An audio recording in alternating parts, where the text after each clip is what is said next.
warahmatullahi wabarakatuh.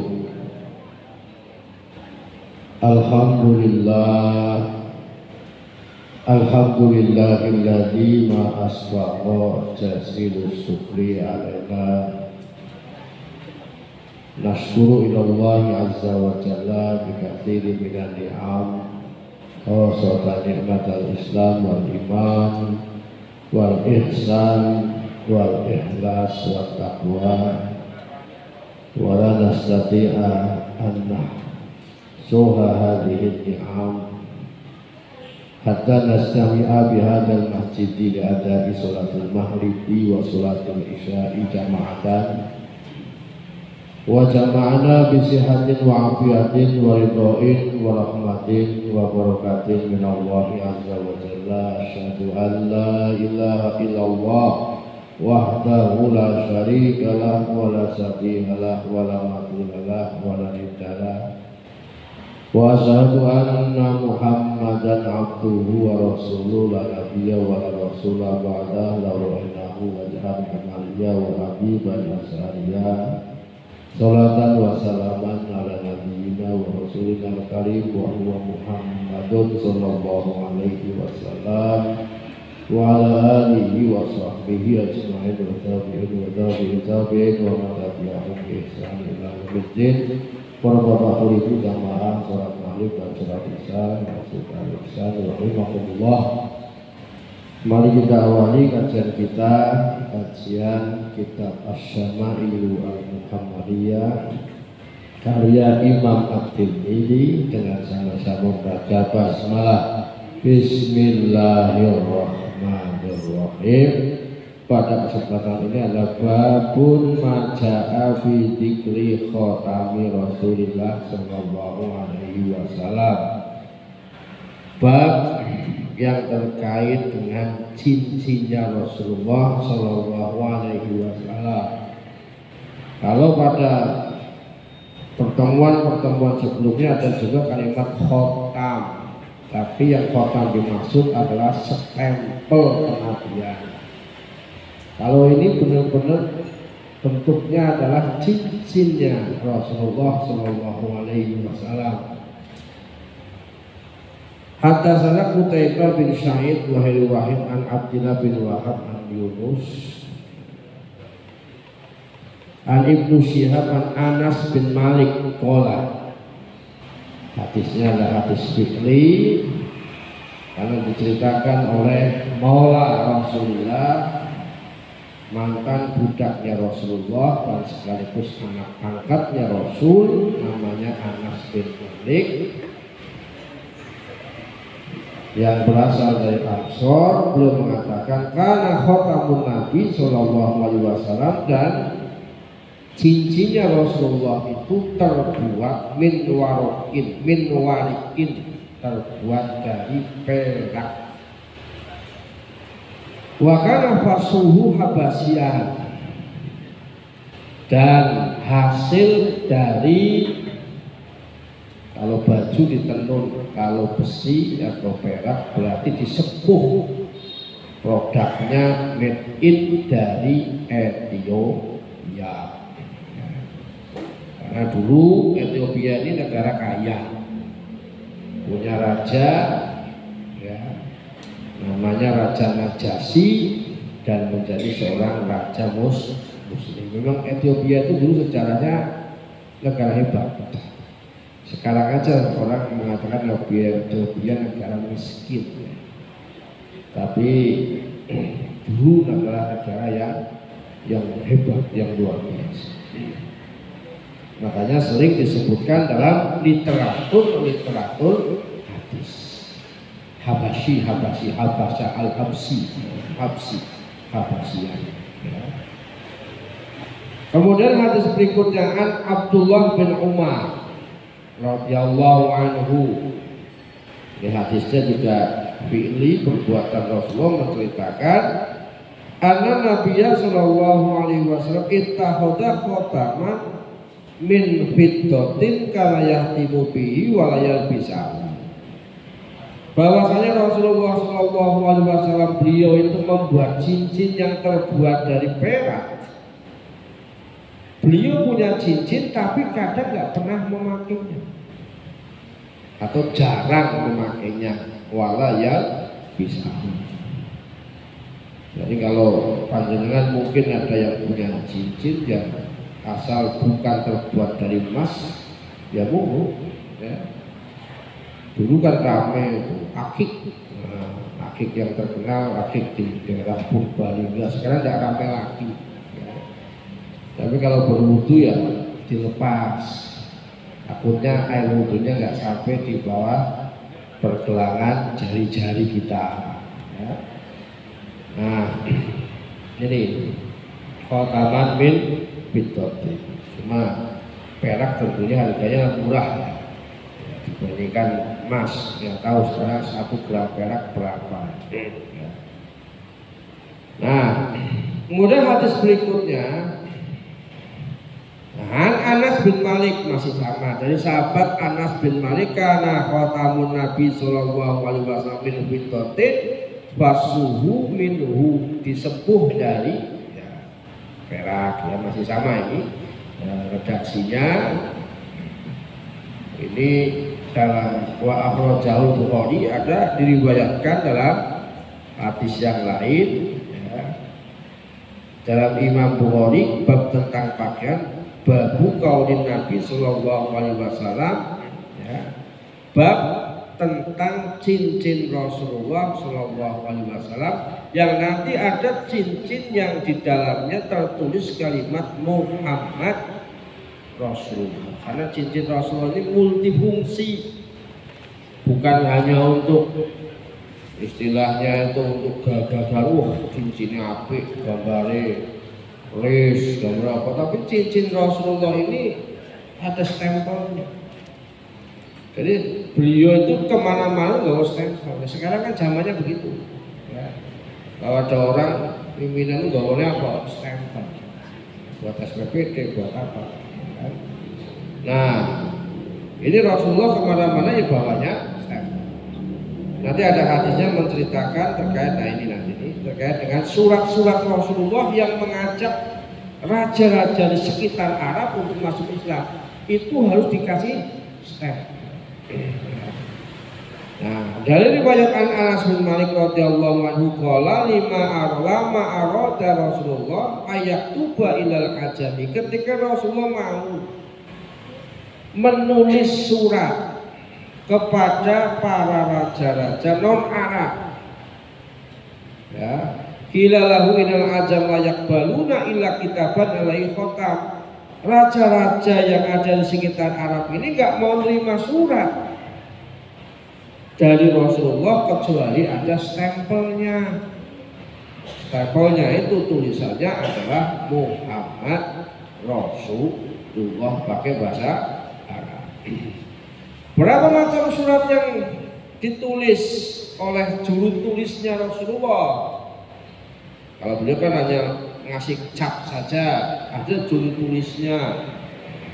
Juru tulisnya Rasulullah ada yang bernama Abdullah, ada yang Zaid bin Sabit. Zaid bin Sabit ini adalah sahabat yang menjadi ketua panitia pengumpulan Al-Quran. Nah, Zaid bin Sabit itu termasuk diantara yang tukang nulis surat, tulisannya bagus, tulisan tangan. Sampai sekarang itu hasil tulisannya si Zaid bin Sabit ini dimuseumkan. Yang terlihat itu ada di Turki, yang insya Allah katanya besok nanti di Jakarta ada museum Rasulullah, mungkin akan imitasinya, mungkin aslinya itu akan salah satunya ada yang dibawa ke museum Rasulullah yang ada di Jakarta. Surat-suratnya Rasulullah kepada satu Heraklius, raja Romawi, raja yang sekarang ibu kotanya namanya adalah Istanbul atau Konstantinopel, Turki, sekarang dari Turki. Yang kedua, Rasulullah mengirimkan surat kepada Raja Persia. Ya, Raja Persia, beliau mengirimkan surat, tapi suratnya disobek-sobek. Kalau Heraklius ini kan disobek, Dia memang agamanya Nasrani, ya, tapi kan sobek. Dan pada waktu itu Heraklius sebenarnya kepengen masuk Islam, karena dia merasakan bahwa Muhammad ini adalah sosok orang yang disebutkan dalam Injil. Dalam hati kecilnya Heraklius, penasehatnya ngomong, kalau Anda masuk Islam, kekuasaan Anda jatuh. Anda nanti akan jadi rakyat biasa, bisa jadi Anda akan ditangkap, bisa jadi Anda akan disalib, bisa jadi Anda akan tidak jadi apa-apa, bahkan mati terlena. Heraklius takut ketika mendengar saran dari anak buahnya, tangan kanannya. Akhirnya gak jadi masuk Islam. Hati kecilnya sebenarnya kepengen masuk Islam. Nah, kemudian yang ke Persia, ya, yang agamanya Majusi, sobek-sobek. Utusannya Rasulullah yang membawa surat itu telinganya dipotong. Wah, dipotong. Wah, penghinaan sekali. Nah, disuruh pulang ke Madinah. Bayangkan saja, dari negara Iran sampai ke Saudi dalam kondisi berdarah dingin. Lalu Rasulullah bersabda, "Mazzaqallahu mulka kama yumazzika gitu. Semoga Allah menyobek-nyobek kerajaannya seperti hanya dia menyobek-nyobek surat saja." Akhirnya memang betul Persia hancur lebur, ya, kalah, kerajaannya juga hancur dan dikuasai oleh Islam. Karena bahasa Islam, ya.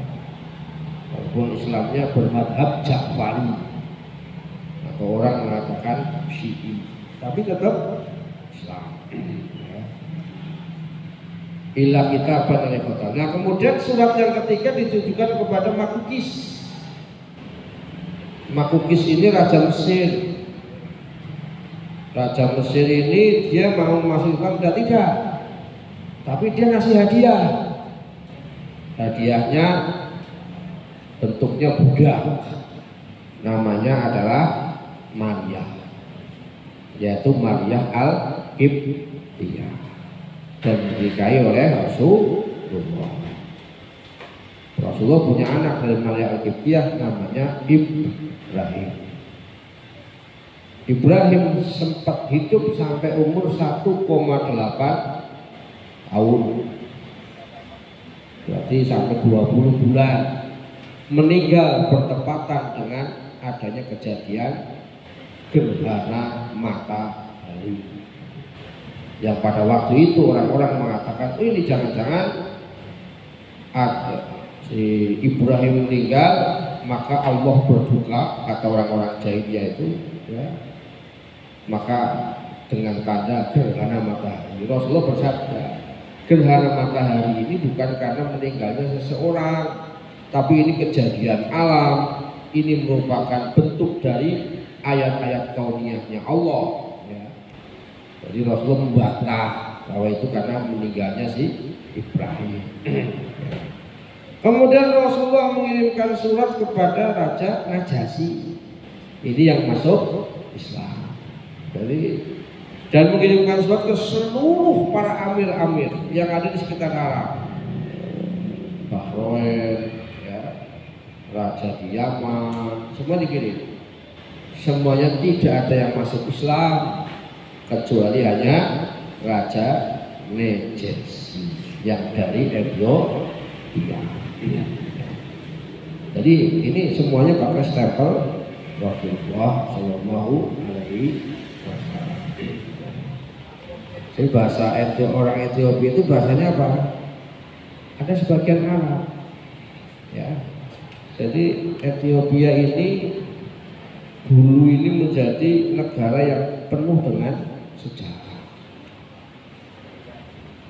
Orang Yahudi pun sampai meyakini tabutnya Nabi Musa hilang itu disimpan di Ethiopia. Makanya dulu salah satu opsi negara Israel mau berdiri itu salah satunya di mana? Di Ethiopia. Ya.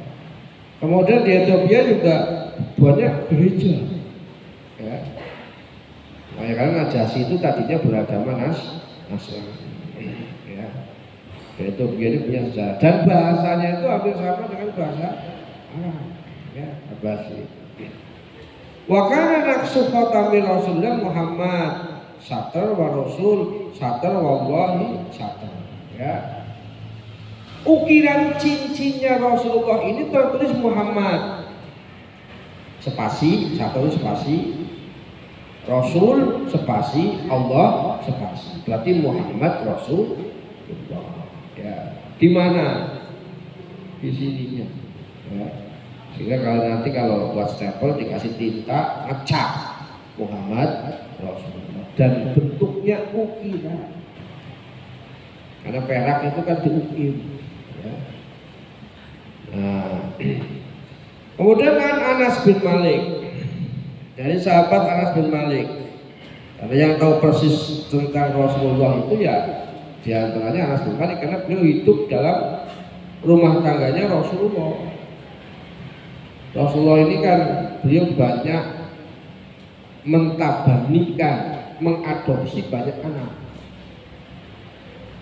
Satu ada Zaid bin Harisah, ada lagi Anas bin Malik. Tapi Rasulullah nggak mau, misalkan diadopsi tapi dibinkan kepada Rasul. Ya, mau bukan anaknya sih, tapi beliau banyak mengadopsi banyak anak yang memang tadinya terlantar.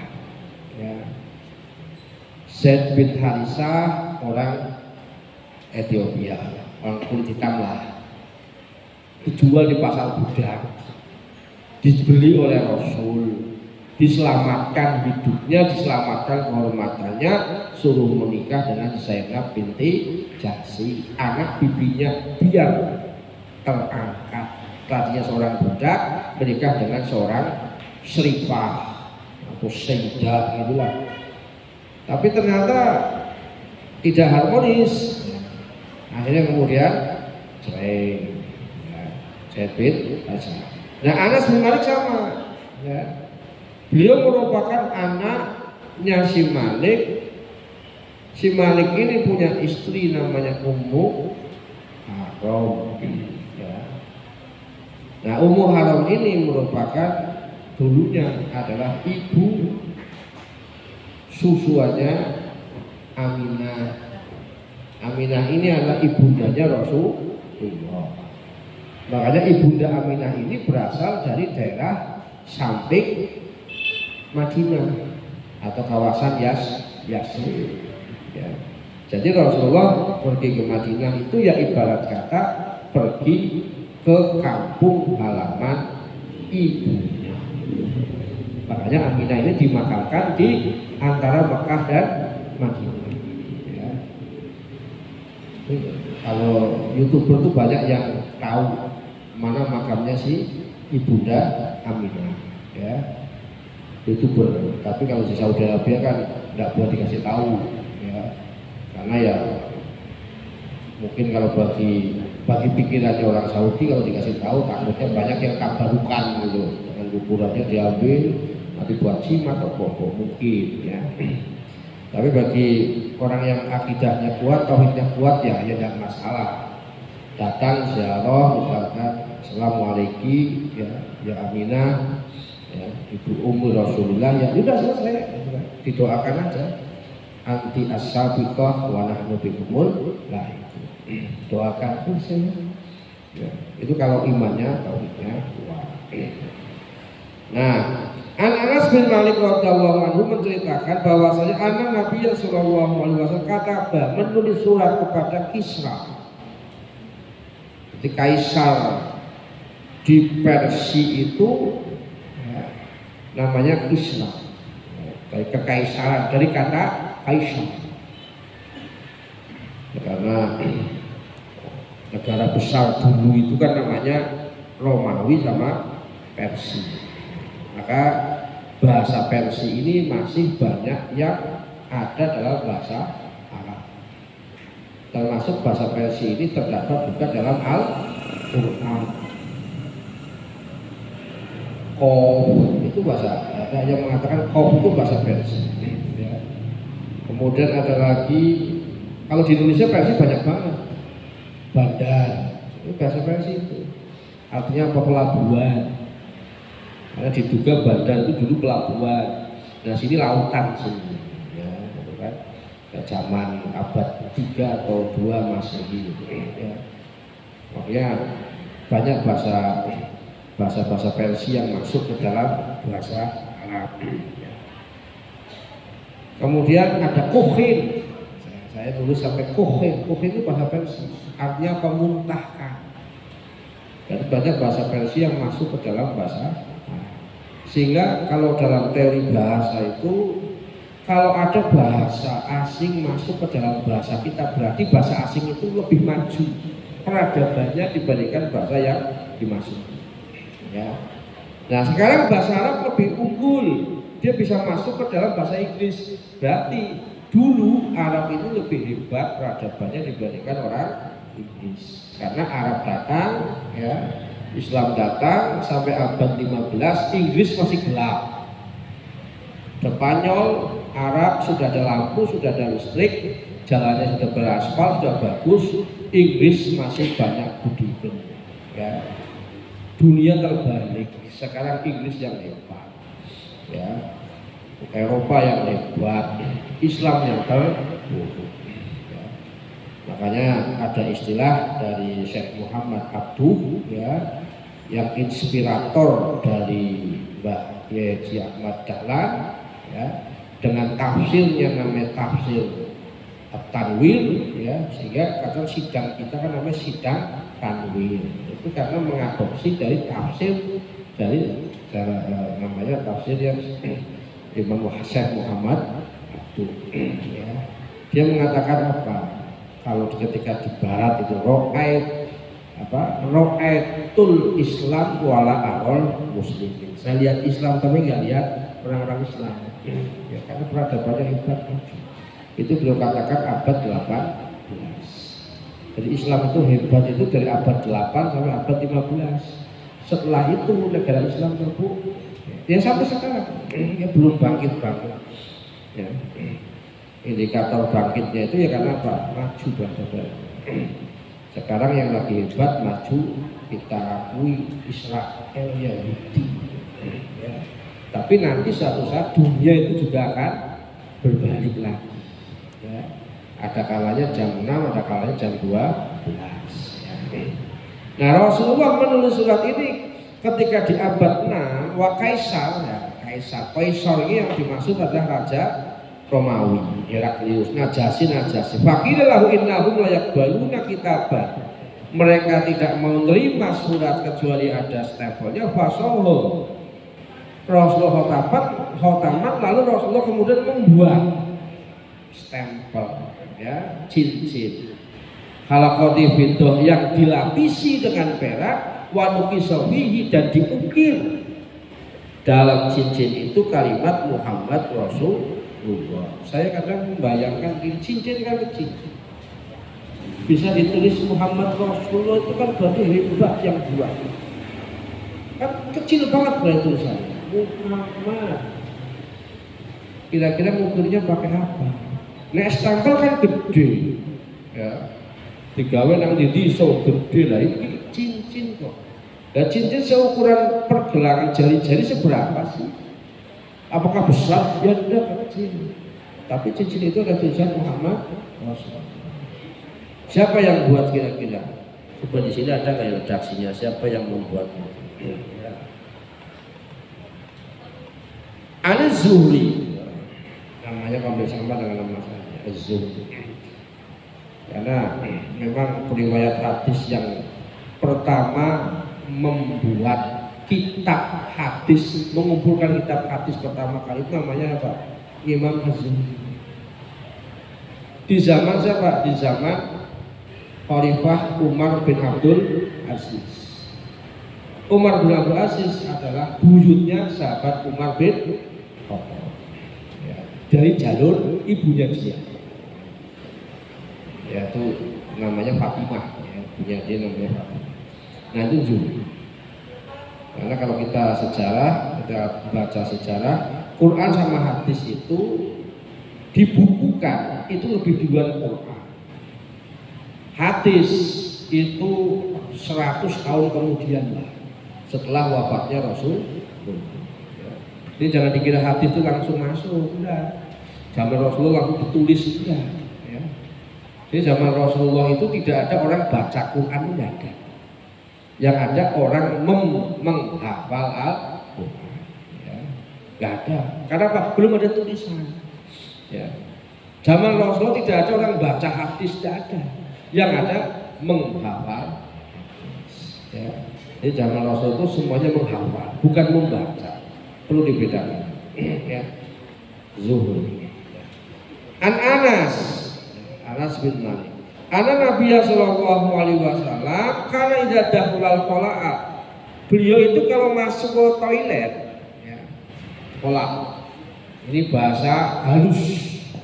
Makanya bahasa Arabnya toilet itu namanya baitul qala'.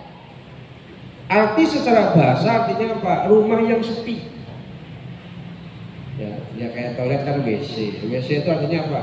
Water close. Water kan air, close tertutup, air yang tertutup. Itu kan merupakan bahasa penghalusan kata. Ya. Jadi memang Al-Quran ini, hadis ini sering menyampaikan penghalusan kata. Nah sing ora halus piye jubleng ora halus. Ya, jubleng ora halus. Kemudian kamar mandi ora pati halus ya. Makanya Quran itu sering mengatakan kalimat yang halus. Apa itu? Kalau bab-bab urusan BAB itu hoid. Idza jahatikum minkum minal hoid. Hoid itu artinya apa? BAB. Secara sejarahnya bukan BAB. Tapi apa? Tempat yang sepi di puncak gunung. Itu namanya hoid. Tapi Al-Quran kemudian menggunakan istilah itu untuk menghaluskan kata tempat BAB atau orang sedang BAB. Kenapa? Menjijikan. Makanya Quran menghaluskan dengan kalimat hoid. Tapi orang-orang sudah tahu atau howat itu berarti ke belakang. Ya. Makanya sekarang anak-anak itu kalau lagi minta izin bu guru perintah aku tentang winking. Oh iya bener. Tapi nek ngomong kemana anak ngomong izin ngerti ising ya kan enggak sopan. Nguyuh enggak sopan, terwingki. Ya sama, Al-Quran juga sama. Ngomong masalah BAB dengan kalimat hoid. Hoid artinya tempat yang sepi di puncak gunung. Oh iya, badai tempat sepi. Oh iya itu. Berarti orang sudah tahu. Nah ini sama dengan khola ini artinya tempat yang sepi. Maksudnya apa? Toilet. Naza'a khotamahu, Rasulullah melepas cincinnya. Kenapa kok dilepas? Dari tulisannya Muhammad Rasulullah. Ya, ada kalimat Allah di situ. Lepas. Kemudian dari Abdullah bin Umar radhiyallahu anhu qol ittakhadha Rasulullah khataman min warikin wa kana biyadihi. Rasulullah membuat cincin dari perak dan itu ada di tangannya. Sumakan nabiyati dan juga demikian juga dilakukan oleh sahabat Abu Bakar. Ya, di tangannya sahabat Abu Bakar, di tangannya sahabat Umar, dan juga di tangannya sahabat Utsman.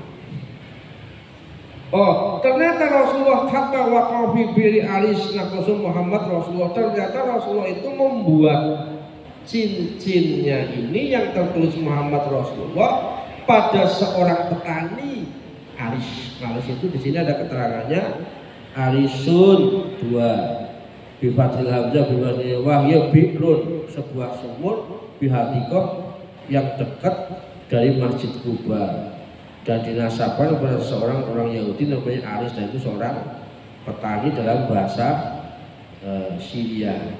Jadi Naris ini nama sebuah tempat ya, di mana ya, Wakomah bibir Aris pernah terjatuh ya. Jadi bukan terjatuh, cincinnya itu dibuat oleh seorang petani ya. Yang petaninya ini ya dia kebetulan orang ya Yahudi. Jadi kadang orang Yahudi ini aneh. Pokoknya sing penting bisnis. Dia ada tulisannya Rasulullah, Muhammad Rasulullah, ya dia peduli. Yang penting paling bayar. Orang masalah Islam gak Islam urusan dia. Jadi orang Yahudi kan begitu ya, terutama orang Yahudi yang di Madinah, ya. Jadi ini dibuat yang disuruh tertulis ada kalimat Muhammad Rasul. Karena orang-orang kerajinan pada waktu itu rata-rata perdagangan dikuasai oleh orang Yahudi.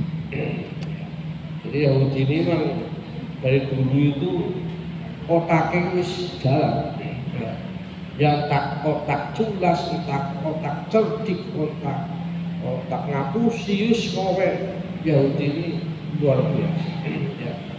Masalah dagang dikuasai oleh orang Yahudi sampai datang sahabat Abdurrahman bin Auf.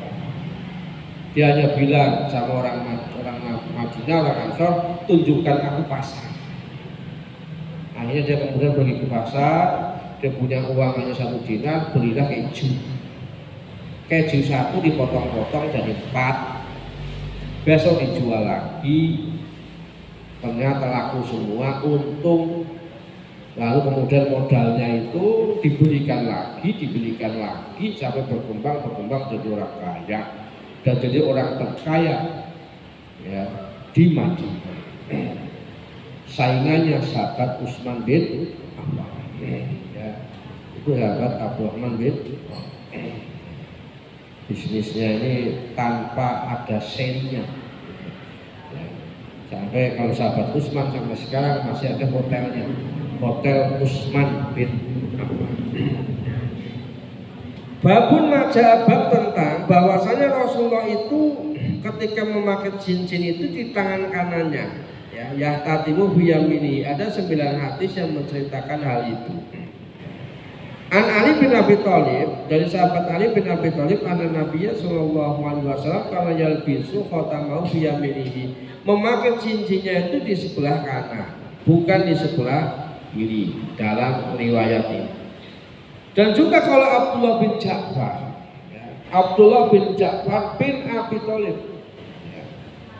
Jadi Ja'far adalah adik dari sahabat Ali yang meninggal pada waktu perang Mu'tah. Ya. Nah, ini Abdullah jadi anaknya. Rasulullah ya takhotamu bi yamini. Kalau redaksi secara matan hampir sama, ya. Memakai cincin di sebelah kanan. Ya, ini hampir semuanya sama dalam beberapa riwayat, ya. Karena Abdullah bin Abbas yatahatmu bi yamini wala ikhalihi. Dan juga sahabat Abdullah bin Abbas juga memakai cincin di sebelah kanan yang kemudian diikuti anak Nabi sallallahu alaihi wasallam ittakhadha khataman min fiddati wa ja'ala basul ayani kafahu, ya. Dan di pergelangan tangannya dan diukir kalimat Muhammad Rasulullah wa naha ayat kusa ahadun alaihi. Dan Rasulullah itu tidak mau kalau ditulis tanpa ada kata-kata yang lain kecuali kalimat Muhammad Rasulullah, ya. Wa huwa alladzi saqata min mu'aqib bi bi'ri Aisyah. Ini yang kemudian cincinnya ini ya terjatuh atau dibuang, ya, pada seseorang namanya Muqaykib, ya. Halaman nomor 4 ini yang maksudnya seorang Muqaykib ini nama orang, ya. Dia orang yang pernah masuk Islam dan pernah menyaksikan atau mengikuti perang Badar dan kemudian hijrah ke Ethiopia Habasah. Dan dialah orang yang membuat cincinnya Rasulullah, ya. Namanya Miqab, ya. Kadang orang mengambilnya dia dengan Mu'aykib. Beliau adalah orang yang kerjanya menjadi seorang petani, ya. Dan beliau ini semua kekip ini kerjanya sebagai orang petani yang selalu menunggui sumur miliknya seorang Yahudi, karena sumur bagi orang Arab ini sangat berat. apalagi daerah-daerah yang minim air. Makanya kalau yang pernah umroh, pernah haji, melihat kebun kurma yang begitu sangat luas itu tadinya ada miliknya orang Yahudi itu tadinya, yang kemudian dibeli oleh sahabat Utsman bin Affan. Jadi yang sekarang buat shopping kurma itu di tengah-tengah kebun itu masih ada rumah abad 6 milik pemilik aslinya orang Yahudi, belum dibongkar. Saya lupa nama pemilik aslinya itu siapa, itu yang punya sumur Maunah ya. Rumahnya sederhana tapi sudah tembok. Makanya saya mikir waktu temboknya itu semennya dari mana ya. Dulu saya ada fotonya juga, karena tahun 2000 jadi udah jamur, udah nggak bisa terlihat. Kalau sekarang kan bisa dimasukkan medsos ya, masih ada rumah. Jadi mirip dengan rumahnya orang-orang Badui. Kalau mau melakukan penelusuran ke kampung-kampung, rumah-rumah di zaman Rasul lah ibaratnya, ya abad-abad 6 itu masih ada. Karena rumahnya Rasulullah sama sekitar Ka'bah Madinah kan sudah kawasan elit, banyak dibongkar. Tapi kalau yang di kampung-kampung ya masih ada. Termasuk masjid-masjid yang pernah disinggahi oleh Rasul. Ya. Karena Hasan wal Husain, cucu dari Rasulullah yang namanya Hasan dan Husain, yatakhotamani biyasalihima, memakai cincin justru di tangan kirinya. Jadi masalah estetika saja ya. Mau boleh pakai tangan kanan, boleh pakai tangan kiri. Kemudian dalam riwayat yang lain dari Imam At-Tirmidzi, dari Imam Abu Dawud, anna Nabiya sallallahu alaihi wasallam kana yatakhotam, Rasulullah juga pernah memakai cincin di sebelah tangan kiri ya. Dan ukirannya bibat ini kafihi, jadi ada di bawah telapak tangannya. Wayah milu fi'lal, dan itu dilakukan, ditiru oleh cucunya namanya Hasan dan Husain. Fa innahu falahu bi ahli amrihi, dan dia meniru dari kakeknya yaitu Rasulullah sallallahu alaihi wasallam.